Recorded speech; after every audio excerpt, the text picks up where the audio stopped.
Welcome to another episode of Penang Watch Guy.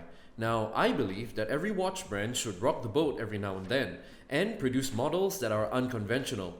Omega's attempt is nothing new, but has it failed to impress? This is my review of the Speedmaster Reduced Automatic Date reference 3513.30.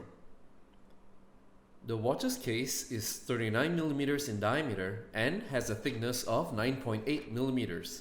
It is made out of stainless steel with scratch-resistant sapphire crystal. And as you can see, it has a silver dial and a water resistance of 50 meters. Now, when you compare the regular Speedmasters with this model, you quickly notice a few differences. Mainly, the entire watch is silver grey, and the positions of the dials are different. Perhaps the most striking difference of all is the lack of contrast between the dial, bezel, and bracelet. The regular line Speedmasters usually have a contrast of white, black, or blue against steel. But wait, no contrast? So what?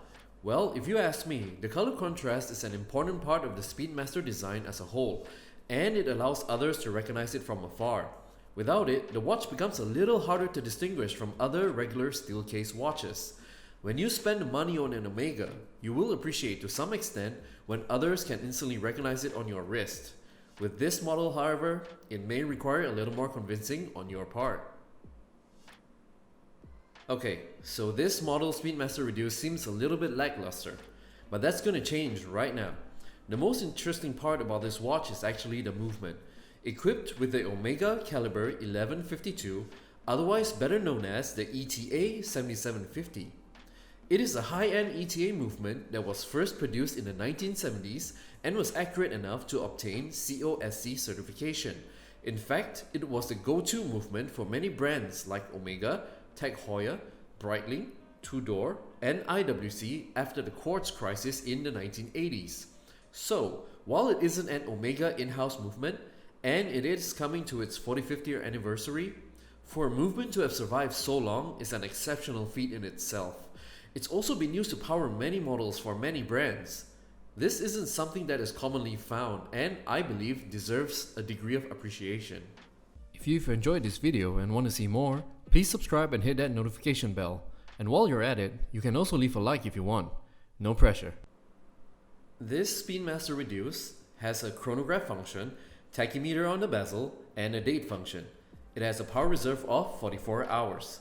Its bracelet also has a unique sliding clasp that can accommodate any sized wrist. It also helps to prevent the bracelet from pinching your skin when you wear it tight. Being 39mm in diameter, it wears very well and is quite light. It doesn't impede on your wrist or hand movements at all.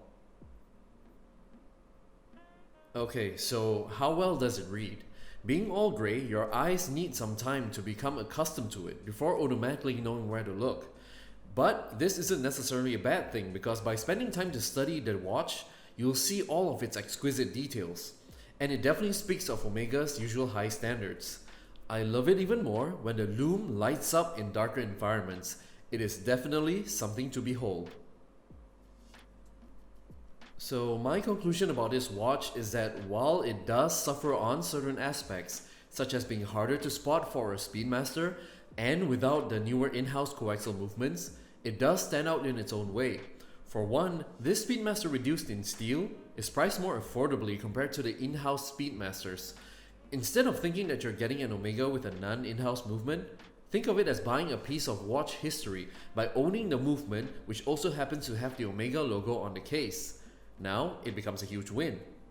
Also, due to the mechanics of the movement, you will feel a slight vibration when the rotor is spinning, and the common man will chalk this as poor quality, but you will know better and you will appreciate this timepiece all the more because of it.